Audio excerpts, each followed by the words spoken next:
платих 165 лева за маниста.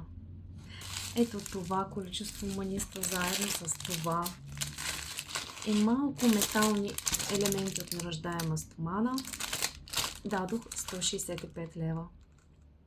Получих манистата за ето тези колиета, така че можете да ми пишете за поръчки. Вече имам налични и мога да ви изработя такива. А сега ще отворя и ще покажа. Ще обърна камерата и ще покажа какво съм си поръчала аз.